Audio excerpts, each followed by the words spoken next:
We live in a world where Magic the Gathering comes at us fast and furiously, with a new release almost every single month, and the idea that Wizards of the Coast is printing more and more powerful cards, forcing us to swap out some of our old favorite toys with some new shiny cardboard and even the most eternal of formats. Looking at things like Modern and MH3, Commander with, well, every single release, and yeah, even things like Legacy. We're constantly being forced to engage with the newest product and update our stack when it comes to sitting down with our friends and playing some cardboard.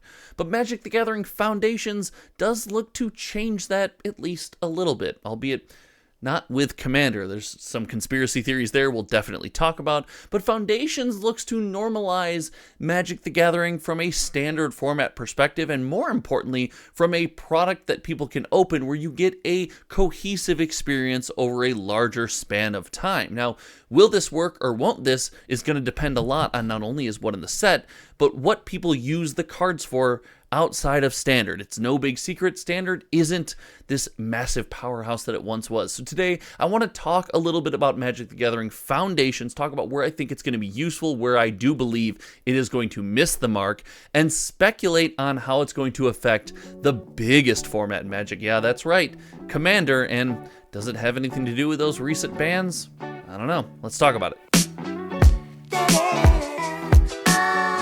So just a quick note here, Magic the Gathering Foundations is meant to be a stable, long-term, long-standing product that will always be on shelves that you can always go back to, and it's meant to provide the Standard format with a base, with a, well, foundation, if you will, of tools that you can constantly build around and include in decks. In lieu of block design and block printing, where things do seem all over the place between we're in Karlov Manor, now we're in the Wild Wild West of Thunder Junction, now we're back in another manor with Duskmourn, and there's Bloomburrow. In this world that we live in, I believe this is needed. This is a positive change for Standard, but Standard isn't the most impactful thing in the world anymore, and this is the first place I think Magic the Gathering Foundations will fall short. Listen, I'll get this out of the way right now. I am a big fan of Foundations. I love the idea that we're printing a base set of cards, or we're going back to core sets. We're essentially going back to core sets, but we're going to talk about it because it's slightly different, I guess. I like the idea of this base set of cards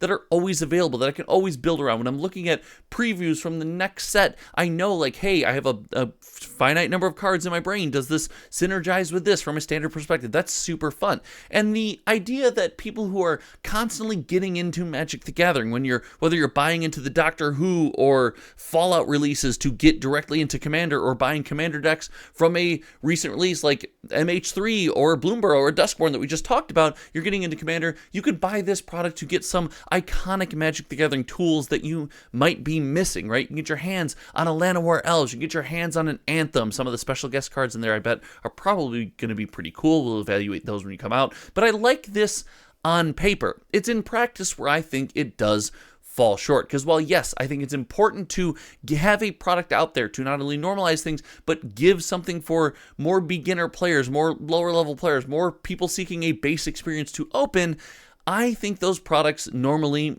don't do well in the long run. And this product is missing something glaring right off the bat. When we head over to TCG Player and we take a look at some of these products. And remember, hold on, before we look, remember, we will be tracking every single sold listing of sealed product for Foundations and all other major TCG releases on cardboardfinance.com. It's supported by the channel members here. Make sure you hit the subscribe button. If you like what we're doing, hit the channel membership button. It's $5 a month, and that money goes to help pay these server costs so that, that doesn't all come out of my pocket. So we'll be tracking that information when it becomes, more relevant here. There's been a couple sales here and there, but if we notice this product listing here, we'll notice Commander decks are missing. And I know it's not a Commander product. Of course they're missing, but listen, everything in Magic is kind of a Commander product. And you'll note as we look at some of the Foundation products that Commander is still a big backbone of what I think they're going to use to help sell these boxes. So it's wild to see Commander missing here. I think that's a missed opportunity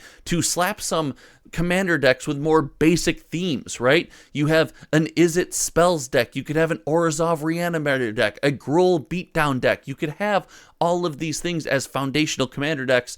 And, well, I don't really see them here. And while, yes, there are starter decks and starter products that I'm a big fan of, they're starter products focused on playing 60-card one-on-one Magic. You know me, I love that. I think that's a massive win. I don't think that's going to do nearly as well when it comes to how our community experiences this product. And for all of those reasons, unless there is some really pushed power level powerhouse cards in this product, I think the Foundations Play Booster is, I don't want to say at risk, but probably going to be a cheaper product than we're seeing. It behooves Wizards of the Coast, much like a regular standard release, to have this on the shelves for a long time. And if their mission, if they're sitting in their corporate chairs and staring us in our face and saying, this is what we're going to do, we're going to make standard normalized, and you're going to have this product that's going to be available for years and you can use it forever, then the product's going to have to be on the shelves. This box can never get really expensive. Otherwise, it goes against everything they're saying. So I really do believe the Foundations Play Booster box is going to be a fairly affordable experience when it's all said and done. The big question comes with the collector booster box. Look, this thing is juiced with, I think there's Japanese alt art, textured, shattered, fractured foil things, specialness. There's rumors of serialized cards and everything. We don't know a ton of information about these yet, but the print run of these products will matter. And this is where we get into the commander aspect of pushing the price of some of these products. If that collector booster box has blingy cards in special treatments that you want to play in your commander deck, that maybe go across a parade, a variety of commander decks, that product can get out of hand. Listen, commander players like to collect in a way that foils out their decks, makes things look shiny. When you sit down and you have that social experience at the table, you get to show off some of these cool collectibles that you've put together. And I know you in the comment section, I can see you typing right now, and if you're not, you can always let me know your thoughts. But I know you're like, I don't care about I just want the cheapest one, I proxy all my commander decks. Well, that's fine, but we have to acknowledge there is a large portion of our community that engages with Magic collectability by blinging out their decks, by buying special, expensive, and limited treatments of cards to play with their friends. And if you don't accept that as a reality, even if you don't like it, I don't know if I can convince you at this point. It's very clearly happening. But whether it's for you or not for you, this booster box, this collector booster box, is going to move based on whether or not these cards are playable in Commander. If you have special awesome things for Commander, special iconic Magic the Gathering cards that you want to stuff in your Commander deck, then you're going to see this box move. I don't believe just having cards from Magic's past in iconic frames and iconic treatments is going to be enough to move the needle. Heck, we have seen very special foil shiny Birds of Paradise, and whether they're serialized or not serialized, those cards are probably more expensive than they should be, just being Birds of Paradise. Heck, in fact, back here somewhere, I think I have like 3 or 4 of them. Haha, check it out. It's as if I was prepared. These cards, these foil Birds of Paradise, they're fun. People like me love them. We want to add them to our collection, but they don't move the needle over time on the viability of product. There has to be something truly impressive. Serialized cards have shown that they will move the needle, but they have to be playable. They have to be iconic. They have to be sought after by our community, and this is the unknown with Magic the Gathering Foundations. Overall, I actually have a rough prediction. If you stuck around this long in the video, you get my rough prediction on this set. I think it's not going to look great on paper, but it's necessary for Magic the Gathering going forward. In a world where Wizards of the Coast wants to bring back Standard, and let's be very clear, let's be honest. You've stuck around the video for long enough. Let's be honest with one another, you and I. Wizards of the Coast wants to bring back Standard. Why? Because when Standard is popular, the newest set sells.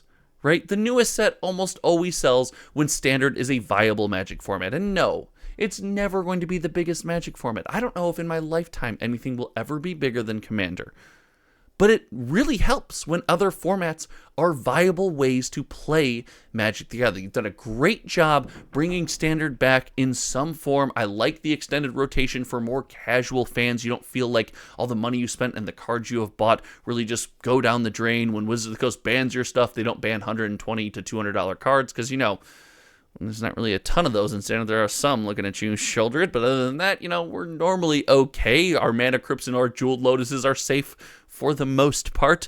But all of these reasons are why I believe Foundations is necessary, why I was going to put a bunch of energy into Foundations, but I do believe it could be a rough go. The big unknown being the collector booster box, because man, oh man, that thing can get silly quick. If there's some really cool stuff in there, it's going to be around for years, and the print run is, this big. We'll see in the future. Let me know, what do you think about Foundations? Do you think it's on the path for success? Is it going to do well? Or do you think the lack of Commander attention in Foundations is going to be a massive miss from Wizards of the Coast? I want to hear everything and more that you have to say in the comment section below. If you haven't hit the sub button, like I said before, it helps out a small channel like mine more than you can possibly imagine. So thank you so much for everyone who has hit it. Until next time, you guys know me. My name is Josh, and, well, that sounded weird. Thank you for anyone who just watched this video, actually, especially if you're around right now. We'll see you around. All right.